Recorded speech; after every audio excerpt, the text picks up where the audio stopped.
Yaa Oromoo na dhagayaa karaa dheeraa dhufnee injifannoo hedduus goonfanne. Haqa qabnaa fi sadarkaa amma irra geenyu kanarra geenye. Wanna amma irra geenye kanaa jabeeffannee qabachuu qabna. Jabeeffannee Oromoon kana boodaaf duuba deebi'uu hin qabu. Haqa namarrattis bu'uu hin qabu, haqa isaa immoo eeggachuu qabu. Nuti saba kaan miidhuu miti, saba kaan dhiibuu miti. Qabsoon duraanus godhamee mirgi keenya haa kabajamu, haqni keenya haa kabajamu kan jedhu irraayi.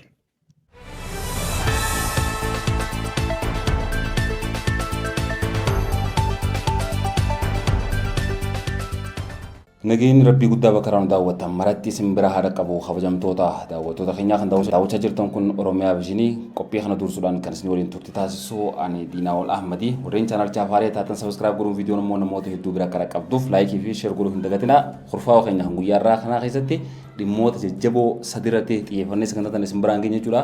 Takkaffaa irratti oduu gammachiisaa waa'ee badhaasa President jalqaba mootummaa naannoo Oromiyaa obbo Hassan Aliitiif guyyaa irraan tana abbootiin qabeenyaa Oromoo kannan talamaffaa akkasuma eebba kitaaba Sheekh keenya muftii guddaa Shaadam Tuulaa kan guyyaa irraa gaggeeffame. Sadaffaa irratti ammoo makiinaa Sheekh Mahammad Zabuur kan kanaan dura deeggarsa ummataatiin bitamtee turte guyyaa irraan tanaa bakka Ustaaz Raayyaa Abbaa Mancaatii fi sheekotiin gurguddoon biyyattii argamanitti harka Sheekh keenyaa geessee jirti. Ammallee dhimmitii biraa jabaan kan irraa dubbannu guyyaa kaleessaa magaalaa Finfinnee keessatti duulina filadhaa jabaan kan kanaan dura gaggeeffame takkaa hin beekne seenaa Itoophiyaa keessatti gaggeeffamaa olee ture jechuudha.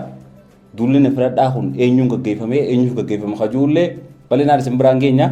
Tasadaffaa ammoo tan xumuratti dubbannu waa'ee haala magaalaa Dirreedhaa keessatti amma deemaa jiruu fi ijoollota bara 2018-19 hanqa 20 yeroo rabshaan magaalaa keessa turte san hidhamanii hanga ammaattiidhaa jiran maalirraa akka jiranii fi haala filannoo magaalaa Dirreedhaa keessatti deemaa jiru irratti illee qabxiiwwan jajjabaa kan isin biraan geenyu tahaa hanga xumuraatti nu hordofaan afeeraatiin tan kabajaati. Sanala kanaaf haree taanaan sabiskiraayib godhuu hin dagatinaa.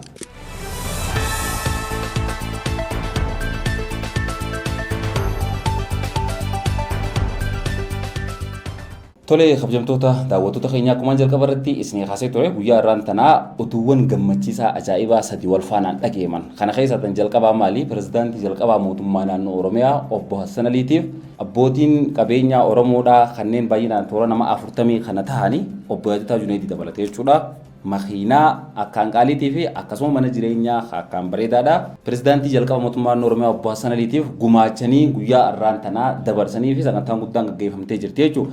Walharkaa fuudhinsa kanarratti hooggantoonni hedduun argamanii jiranii garuu ammoo adda durummaadhaan abbootii qabeenyaa warreen bittaa makiinaa pirezidaantii jalqaba naannoo Oromiyaa obbo Hassan Aliitii fi bittaa mana isaa irratti hirmaatan saganticha irratti argamanii jiranii jechuudha. Isaan keessaa akkuma jalqaba irratti isin kaasee ture Sooressoo Oromoo gara laafeessee obbo Yaadataa Junaydii naannoo miliyoona 10 takka arjoomuudhaan akka bittaan san raawwatamtu nama qoodoo guddaa fudhate akka ta'etu himamaa jira jechuudha. Akkuma suuraa irratti argaa jirtan kana guyyaa irraan tanaa bifa kanaan sarpiraayis godhanii jiran. Pirezidaantii jalqabaa mootummaa naannoo Oromiyaa obbo Hassan Ali yoo xiqqaate baatii 4-5 dura gara biyya isaatti kan deebi'e waggoota 30f biyya isaatti osoo hin deebiin biyya alaa United States of America keessa jiraachaa ture. Waamicha mootummaan naannoo Oromiyaa isaaf taasiseen gara biyya dhaloota isaatti erga deebi'ee yeroo muraasaa jechuudha. Yeroo hanga kana jirtutti garuu hanga ammaatti namni jabaan kun namni gartee siyaasaa Itoophiyaa kana gaafa isiin takka jettee jalarraa wayyaaneen dhagaa bu'uuraa keessu iccitii hedduu beeku kun miidiyaa irratti dhiyaatee afgaafii dilas hin goone iccitiiwwan gurguddaa beeku sanillee yeroodhaaf hin kaafne. Waan kana maaliif hin kaasan isinitti fakkaata? Namoonni hedduun gaafachaa turan akka inni dhiyaatee keessattuu waa'ee magaalota akka Jijjigaa, Hararii, Dirree Dhawaa iddoowwan adda addaa Wallollee dabalatee gaafiiwwan kanneen bartee akka inni deebisaa kannu namoonni hedduun akka inni dhiyaatu yaadaa ture jechuudha. Hanga ammaatti garuu dhiyaatee akkasitti afgaafiin siyaasaa kan isaa wajjin godhame hanga ammaatti hin jiru. Yeroo takka miidiyaa addis miidiyaa irratti ta'uu miidiyaa ta'ee hin beeku argeen turanitti fakkaata. Garuu sanillee haaluma jireenya isaa laayifii seenaa jireenya isaa kanaan dura dabarte irratti gartee xiyyeeffatee tanatti fakkaata. Yoon dogongoruu baadhee jechuudha. Seenalaa wantoota siyaasaa jajjabaa kanan kaasne duba namni kun bara gartee wayyaaniin mootummaa dargii fonqolchitee aangoo qabattu sanii naannoo Oromiyaatiif pirezidaantii jalqabaa ta'ee namni Oromiyaa gaggeessaa ture isaa jechuudha. Namni kun yeroo sanitti heera mootummaa naannoo Oromiyaatis ta'ee daangaa Oromiyaa kan amma iddoowwan adda addaatti gartee rakkoo uumaa jiru kan wantoota hedduu siyaasaa kana hundaa'uu nama jalqabarraa beeku jechuudha. Yaa Oromoo na dhagayaa karaa dheeraa dhufnee injifannoo hedduus goonfanne. haqa qabnaa fi sadarkaa amma irra geenyu kan irra geenye. Wanna amma irra geenye kana jabeeffannee qabachuu qabna. Jabeeffannee Oromoon kana boodaaf duuba deebuun qabu. Haqa namarrattis bu'uun qabu, haqa saamuu eeggachuu qabu. Nuti saba kaan miidhuu miti, saba kaan dhibuu miti, qabsoon duraanus ka godhamee mirgi keenya haa kabajamu, haqni keenya haa kabajamu ka jedhu irraayi. Hasan Ali jecha dahaba, jecha warqii, jecha takkaa takkitti namni haasa'ee hin beekne haasa'aa ture. Maali rakkoon Hasan Ali iddeen ni jiru? Gumaata yoo gumaata dhabellee bar tokkittiin inni magaalaan Finfinnee labbaatti yookaanis dalgatti hin guddattu, qotee bulaa hin buqqiftu. Gara fuulduraatti ol guddatti malee qotee bulaa keenya nu jalaa buqqisuun haa dhaabbatu jecha jedheen alaa kunumti qofti ofii isaatiif Hasan Ali barbaaddannee biyya keenyatti deebifachuudhaa fi maaltu nurraa hir'ate? Namoonni kaasaa hin jiranu. Warri ifaan ifatti yakka hojjete, yakka amantii haa ta'u, yakka sabummaa irratti haa ta'u, yakka adda addaa hojjete zabanni zabana dhiifamaati. Zabanni zabana dhiifamaati jedhamee warri kaleessaa afaan Oromoo akkamitti kun yaadattu bara akka lakkoofsa faranjiitti bara 1996 waan jedhu dubbatan abaluu. Namni kun osoo wartee gaa yeroo tana keessatti mootummaanis beektaa waan hedduu hawaasatti gabbaasuun barbaadu. Maaliif dalagaa fi baasuun fadhu waan ta'eef natti fakkaata. Nama waan hedduu beeku nama silaa yoo gabbahee gartee haasawee waan hedduu sirreessuu danda'u. Fakkeenyaaf amma magaalaan Jijjigaa bara hoggansa isaa keessa kan yeroodhaaf magaalaa guddoo takka magaalaa teessoo bulchiinsa mootummaa naannoo Somaaliyaa haa taatu jaamtee naannoo Somaaliyaatiif kan namti. Saniin dura Oromiyaa jira jirti beek. Sigalee hawaasuma jaarsoo kan naannoo sun qubatuutiitu magaalaa sanii fayyadamaa ture. Akka gartee ergisaatti naannoo Somaaliyaatiif yeroo isitti kan namte yeroo hoggansaa san keessaa jechuudha. Achumaan cilee bishaan bu'eetaati hin yaadamtu beekamma. Maqaa siitu tokkoon hin yaadamtu. Seeraan nama gaafachiista. San bira dabri naannoon Hararii kan amma gartee kanatti rakkoo meeqa uummata irratti uumtee uummanni irraa bu'aa jiru kun bara hoggansaa keessa kan naannoo taatee hundeeffamte. Silaa gartee gaafuma sanuu wayyaaneen gaa paawar guddaa waan qabduuf kaa isallee dhiibbaa irra gootee waan san murteessiste malee naannoo Hararii silaa akkuma aanaa tokkotti fakka akkuma godina tokkollee osoo ta'e gartee miti waan fakkaatu. Garuu jogola xiqqaa gartee naannoon isaa kiiloomeetira 4-5 hin caalle walumaa galatti jechuun fudhanii naannoo guddoo godhanii yeroon itti hundeessan bara hoggansaa keessaa jechuudha. Dirree Dhawaa Rokoot dirreen Dhawaatiis barri gartee isiin itti Oromiyaa jalaa itti luqqaatee chaartara jalatti gartee akka bultu godhamtee rarraatee hambifamtees bara isaa kana keessaa jechuudha. Yeroo hundaan gola ture beek yeroo gabaabtuu takka yeroo dheertuudhaa miti yeroo inni Oromiyaa bulchee yeroo maanga san keessatti jechuun kan rakkoon hedduun uumamte garuu bara hoggansaa san keessatti wantoota hedduu wantoota jijjiirallee ni qaba. Akkuma gartee kanaan dura yeroo takka iddoo dhaloota isaa magaalaa Ciroo dhaqee achirratti hawaasaaf gartee yeroo himu naannoon Oromiyaatu yeroo hundooytu akka pirezidaantiitti isa filanii maallaqa gartee achi dhufee gartee waan takka takka ittiin sirreeffatu dhabee qarshii 25,000 namarraa liqeeffannee jeetee adde urjii dhamoo adde caaltuu jeemuu nama tokko gartee achirratti kaasee ture komantii alatti barreessaa maqaa nama sanii hondoo gongore. Sadarkaa sanitti gartee yeroo san inni waan danda'u hundaa olaffee eegaa wantoonni hedduullee yeroo sanitti rakkoo seentee rakkoon gaafa san uumamte garuu hanga ammaatti dhalootaaf rakkoo lafee lagaa danqartaatee jettee deemaa jirti. Even maqeenyaaf tanummaan ammaan tanarraa dubbachuu deemu rakkoon magaalaa Dirree Dhawaa kan gartee dargaggoonni meeqa hidhamanii waggaa 20-30 ol mana hidhaa keessatti murtootee taa'aa jiran kun illee bu'uurri gaafni jalqaba gartee rakkoon sanitti uumamtee bara hoggansaa san keessaa jechuudha. Waan gaafa san keetu hanga ammaatti akkanatti rakkoo tan uumaa jira. Naannoo Hararii yoo fudhattillee amma yeroo adda addaatti gartee rakkoo naannoo Hararii keessatti deemtu bara argaatuma jira bara sooshaal miidiyaa kana gubbaa irratti namoonni tokko tokko amma beektaa akki taate naannoon Harariidhaa taphattoota gartee Oromiyaa keessaa bitteeti naannoo si kana gaddabaltee kanumaan kana dho'ichi lafee albaa waliin cabsamoo maal jedhan akkas godhaa jirti. Amma ijoolleen faarsee bultoonni naannoo Harariitiif qabsaa'an guddaan ijoolluma Oromiyaa tana keessa dhalattee guddattee kanuma waliin gabbitanii Harargee bahaalli xaachi gaggeessanii fuudhanii waliin dhawan nama dhugaa gartee rakkoo naannoo san keessa deemaa jiru dubbatu namni irra duulu ijoolluma naannoo Oromiyaa tana irraa gabbitamte jechuun isin argaa jirta waan ta'eef sooshaal miidiyaa kana gubbaa irratti rakkoon kunillee gartee kan bara hoggansaa pirezidaantii naannoo Oromiyaa kan jalqabaa obbo Hassan Ali kana uumamte jechuudha. Naannoon tuni silaa akkuma seeraattu gartee ulaagaan isiin itti naannoo taatee naannoo keessatti hundeeffamtu hin ture. Wayyaaneen bara sanitti aangoo isii milkeeffachuudhaaf jecha wantoota gartee isii barbaachisan fakkeenyaaf ganda tokko naannoo godhuu yoo isaan barbaachisa jechuudha ganda san naannoo nama godhan abbaan fedhe dura dhaabbachuutti inni sanii jechuudha. Jijjigallee akkasuma muranii kannaniif yeroo sanitti xiyyeeffannoo wayyaanee guddaan maali Oromiyaa tana bara dhabamsiisuudhaaf humna Oromoo tana laaffisuu Oromoo yoo jabaatte isaaniif yaaddoo waan taateef hoggansa isaaniitiif Oromoo tana laaffisuu irratti waan xiyyeeffataniif akkanatti addaan qoqqoodanii dirree dhawaa fuudhanii chaartarii lagalchanii Somaalee fi Oromoo irratti wal nyaachisanii magaalaa Adiree biyyoo guddoo fuudhanii sababa muraasa xiqqaa agartee achi qubatuuf kannanii yoo akkas taate beeksisa orgobbaanis naannoo ta'uu qabdi beeksisa yoo akkas taate sigalee Amaarri Oromiyaa keessa jiru kasalaa baay'inaan miliyoona meeqatti dhiyaatu kunillee sila naannoo ta'uu qaban ture. Akkasitti wayyaaneen siyaasaa si qofatti milkeeffachuudhaaf jecha yeroo san naannoo irratti naannoo gootee amma gaa rakkoon dilloo kun hundinuu xaxamtee uumamaa jirti. San hundinuu dabartee gartee namni kun gaa lubbuudhaanuu jiraatee hanga ammaatti laffaatii isaatan gaafa jalqabaasan takka jedha gaa bu'uuraa kaayee waan hedduu chaalenjii itti dabarsan arraan tana arkee dhaloonni ijoolleen gaafa san xixiqqoodha akkanatti arraan tana isaaf badhaasa guddaa kana hoggaa kanan hedduu nama gammachiisa. Kuni gammachuu hunda keenyaati jechuudha. Dhimma kana irratti gartee yeroo biraallee irra deebiidhaan bal'inaan irraa haasofna isinillee yaada keessan komantii irratti nu kanna waan bal'inaan gartee irraa haasa'uu qabnu tan isiniif gartee gabaasuu qabnu yoo kan ni jirteetti ni yaadan taate tan biraa akkuma jalqaba irratti tuqee ture kitaabni muftii keenya guddaa muftii Shee Adam Tuulaadha bakka ulamaawwan gurguddoon akka Shee Ahmad Watar Shee Muusaa Sowaalaa Ustaaz Ibsaa Hassan ulamaawwan hedduun argamanitti guyyaa irraan tanaa magaalaa Daree Biyyoo istaadiyeema Imaam Muhammad keessatti gaggeeffamee jiraachuu kitaaba kana kan barreesse ilmuma isaati akkanatti seenaan gartee ulamaawota keenyaa dhalootaan barreeffamtee ol kaa'amuun waan haalaan murteessaa ta'ee fi waan haalaan barbaachisaa ta'e gama kaaniin ammoo guyyuma irraan tanaa makiinaan Sheekh keenya guddaa Sheekh Muhammad Zabuur kan kanaan dura deeggarsi uummata akka bitamtu taasifamaa ture guyyaa irraan tanaa bitamtee bakka Ustaaz Raayyaa Abbaa Mancaatii fi ulamaawonni hedduun argamanitti harka sheekaa geessee bifa kanaan gammachuun irra iddoowwan adda addaatii dhageemaa turte kun oduuwwan gammachiisaa gartee guyyaa irraan tanaa keessaa isiniif tuquudhaaf akkuma dureetti qabanne inni biraa ammoo kan isinii kaasuudhaaf qabanne guyyaa kaleessaa magaalaa Finfinnee keessatti paartiin adda bilisummaa Oromoodhaa duulana filadhaadhaa gaggeessite.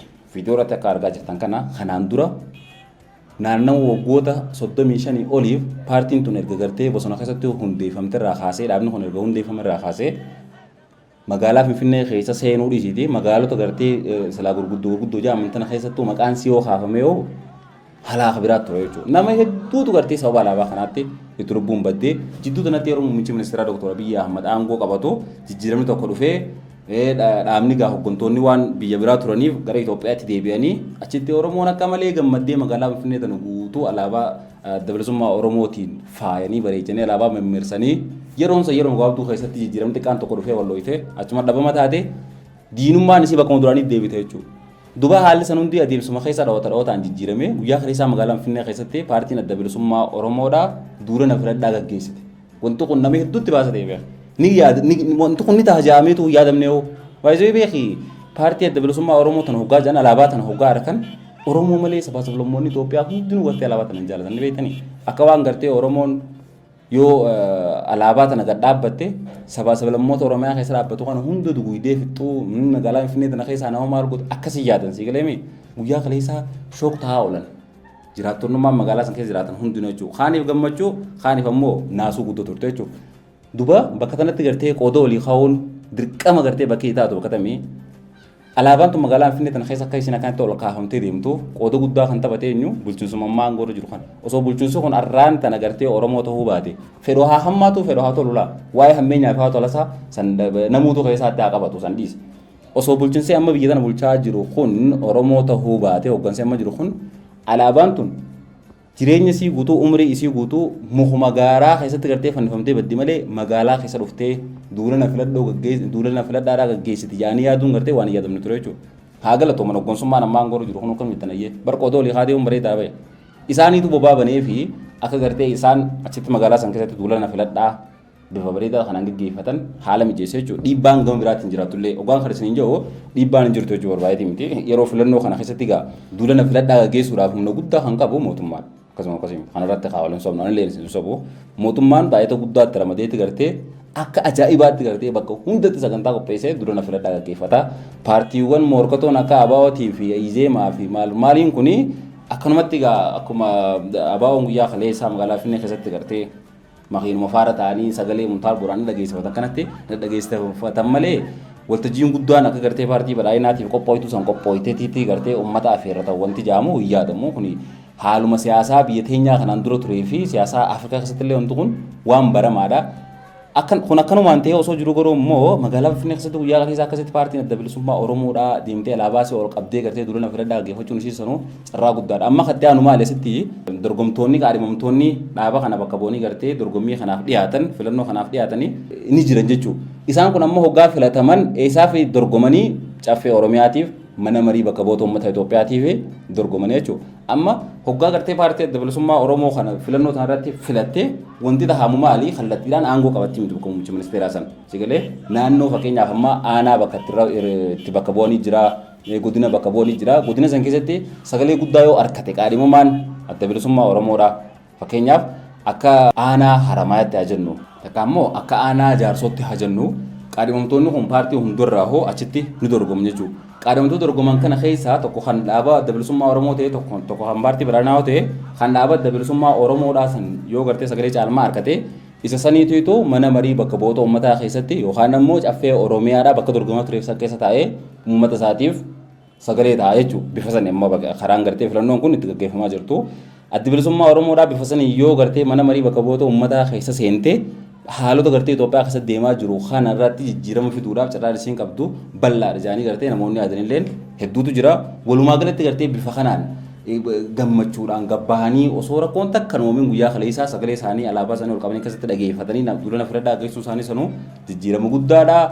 As keessatti eenyu filataan hawaasni san abbaatu murteessaa gara qabxii sadaffaatiif murteessaa guyyaa irraan tanaatiif irraa dubbachuuf qabadee hoggaanchiisan tarkaanfachiisu kabajamtoota daawwattoota keenya magaalaa Dirree Dhawaa keessatti waggaa 8 dura yeroo jijjiiramni gartee mootummaadhaa biyyattii keessatti gaggeeffamaa ture san magaalaan san iddoo gartee rakkoon takka jeequmsi guddaan itti qaabamu taasisee turte. Yeroo takka saatanaa jaamediiti garee wahii qindeeffamtee gareen san magaalaa keessatti gartee hawwan keenya abbootii teenya qotee bultoota baadiyyaa irraa oomisha isaanii jimaa isaanii kuduraa muduraa isaanii qabatanii gara magaalaatti gasseenan gara Addis Katamaa kanatti dhawanii ajjeesaa turan maal godhaa turan rakkoo hedduu gaggeessaa turanii magaalaa keessatti illee rabshaa jeequmsa adda addaa kaasaa turanii hokkora hedduu uumaa turanii gama kaaniin ammoo yeroo uummanni naannoo Somaalee irraa buqqa'u san Somaaliidhaa fi Oromoo jidduutti illee rakkoo guddaa ture lubbuu namoota hedduutu jidduutti badee nama hedduutu qaamaan miidhame yeroo san keessaa ammoo madaan guddoon tan dalagamte maali ijoollota suuraa isaanii irratti argitan kana namoota gartee yeroo san hokkora san uuman ja'amaniitiiti ijoolleen Oromoo kan baay'inaan gartee I think namoota sadii namni addaan baafadhe suuraa kanarratti kan argaa jirtan kan obboleeyyan mana takka keessa abbaa fi ilmaan jechuudha. Ijoolleen hedduulleen gartee ta'in maqaa isaanii yaada duutaniin hin yaadanne hundi walitti qabamtee mana hidhaatti guuramtee waggaa 20 kaasee hanga waggaa 25tti irratti murtooyte. Maaliin jedhe geessanii waggaa 20 kaasee hanga waggaa 25tti ijoollee tan irratti murtooyte. Sababni ijoollee tan irratti hidhaan dheertuun tun murtooyteef maali? Magaalaa san keessatti hokkora gaafa san ture irratti hirmaannaa durummaadhaan godhanii jiranii waan jiru. Barri san bara kamii bara muummicha ministeeraa aangoo hin qabatin qabachuudhaaf deemu sanii bara. Laanna dhaga'uu jirtanii mire yeroo uummanni Oromoodhaa naannoo Somaalee irraa buqqa'anii akkasitti rakkoon guddoon biyyattii uumamtee turte sani. Rakkoo gaafa san uumamtee fi hanga ammaatti dargaggeessi meeqa waggaa 20 kaasee hanga waggaa 25tti hidhaan itti murtooytee mana hidhaa Dirree Dhawaa san keessatti gidirfamaa jiran. Dargaggoota kana keessa yeroo sanitti warri Somaaleetis kan hidhaman hedduutu jira. Amma immoo namni tokkichi mana hidhaa san keessatti akka hin argamne maddeen amma gama keessaatiin naa himaa jiran jechuudha. Erga gartee rakkoon san furamteen booda namni hundinuu hidhaarraa yaa'ee hawaasni illee waliin nagee ta'e wanti san hundi jijjiiramtee paartii yeroo san turte Soodeeppaa OPDO Jinnijaanqa wanti jedhamu hundinuu baddee uummanni hundinuu tokkummaadhaan magaalaa san keessatti jaalalaan haala kanaan dura baramee hin beekne Dirreen Dhawaa magaalaa nageeyaa magaalaa tokkummaa magaalaa jaalalaa taatee deemaa jirti. Garuu ijoolleen tuni waggaa 25 maal itti muramtee hanga ammaa hidhaa keessatti rakkoo kana hanga ammaatti gartee hooggansa Dirree Dhawaa tokko kan gabbeeraa dubbatu hin agarre jechuudha. Hadiiroon bara bulchiinsa isaa keessatti gartee sila adda durummaadhaan wanti inni sirreessuu qabu yoo jiraate waan kana ture namoota gartee sababa siyaasaa fokkotaa bara wayyaaneetiin turteen gartee hidhaman kana hidhaarraa baasuudhaa ture jiraata ture jechuudha. Garuu waa Somaalee sodaatee tahuu waa ijoolleen san gartee isa miitee tahuu hin beekne bara aangoo isaa keessatti gartee osoo ijoollee sanidhaan baasini hanga ammaatti gartee ijoolleen sanidhaa keessa jirti nama sagalee ta'uuf illee dhabanii hanga ammaatti gartee nama tokko lamaatiitu poosti godhee uummantansaa ijoollee san namnummaan sagalee ta'uuf dhabame maaliif taatuun tokko maaliif uumamte haalli yeroo san ture dabra muunda bare jiran amma dhugumatti rakkoon magaalaa san keessa gartee Oromoodhaa fi Somaalee jirtuutti uumamtee deemu jirtu ni jirti magaalaa san keessa rakkumoo wanti fakkaatu ni jirti. Haala gaafsaniitiif haala ammaa wal cinaa qabnee ilaallee jijjiiramni magaalaa san keessa jiru dachiisa miidhamoo kami. Duba ijoolleen tun yoo hidhaarraa gabbaate dhuguma sanitti haa yeroo sanitti bara siyaasaa jedhamtamanii ijoolleen tun qabeenya namaa kasaan ta'een qabdu adda durummaadhaan gartee namni isiin ajjeestee abaloo ajjees jaamtee gartee hidhaa sanitti seente hin jirtu osoo jiraatti gartee wantummaan isaan achirratti himatatti banan sanuu hokkora yeroo san uumame hidhaman jaamee gartee irratti hin baramu ture jechuudha. Egaa yakkii yoo akka ajjechaadhaan takka ammoo saamisa qabeenyaatiin kataatu taate. Ifin gartee osoo wantummaan kun kataatu taate gamalachuu raahuu namoonni gartee akka kanarratti raawwatan takka ammoo yeroo sanitti hokkora san kaasuudhaaf durummaadhaan hirmaachaa turan waliin hidhamuu qaban ture hidhaa san keessa jiraachuu qaban ture jechuudha. Garuu osoo gama Somaaleedhaa namni takka hidhaa san keessatti hin argamne hanga ammaatti haadha abbaa fi ilmaanii fi dargaggoonni meeqa jechuudha. Mana hidhaa san keessatti gidirfamaa jiran. Amma gaa yeroo ammaan tanaa keessatti silaa'oo bakkuma boordii filannoo diree dhaabaa ammaan tana baastee mandasaa jirtutti kantiibaan magaalaa Boqotiir Jawaar mana marii bakka bu'oota uummataatiif dorgomuu deema. Kaan ammoo mana marii diree dhaabaatiif dorgomuudhaaf deemanii. Kana jidduutti maal tahaa Kadiroon hoggaa agartee mana marii bakka bu'oota uummata Itoophiyaatiif paarlaamaadhaaf hoggaa dorgomuu aangoon kantiibaa isaa dhumachuu isaati agarsiiste jechuudha. Waan kanallee sirra sammuu qabadhaa. Asiin booda namni tokko mana marii bakka bu'oota uummataa keessatti bakka bu'ee kantiibaa magaalaa ta'uun hin yaadamu. Saniifuu magaalaa sanirraa ka'ee kantiibaan biraa magaalaa san bulchuudhaaf deema. Duba ijoollee tana amata 8 magaalaa san bulchi namni kun bara gartee aangoo irra ture kana keessatti ijoollee sanii furmaata osoo hin fidin aangoo irraa ka'ee amma isa booda dhufu kan ijoollee sanitti ganaatti gadhiiti itti jabeessii malee ralaa isin jenneedha. Ijoollee sanii maaltu furmaata maaltu yaadameeti diinummaan dila kana geessu. Egaa ijoolleen isa yakkii isin addatti hojjette maali? Hooggantoota amma aangoo irra jiru kana bara aangootti fiduudhaaf ijoolleen sana wanti akkasii wareegama guddaa san kabalaa turteef.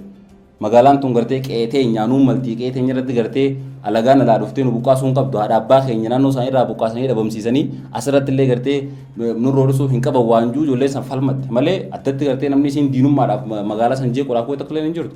Warri magaalaa san jeequudhaaf gartee jaaramee guruppiidhaan hokkora magaalaa san keessatti uumaa ture garee isaa tana sana keessa amma ijoollee yeroo garee san keessa turte keessa tan ammaan tana faannoodhaa wajjin naannoo Amaaraatti deemtee jirulaa jirtu jira. Isaan san silaa warri gartee waggaan 20 maalleen kun itti muramuu qabu garuu san hundatti osoo muramin ijoollota gartee qe'een tun qe'ee teenya qe'ee abbaa keenyaati qe'ee Oromooti qe'ee teenya irratti gartee kana dhiirtee dhuftee nu daffaruu hin qabdu asirratti nu roorrisuu hin qabdu jettee falmattee waggaa dheeraa kana itti murteessanii mana hidhaa keessatti gidirsaa jiraachuun hanga ammaatti zulmii guddoodhaa bulchiinsi magaalaa Dirree Dhawaa dhimma kanarratti xiyyeeffatee ijoollee tana hidhaadhaa baasuu qaba.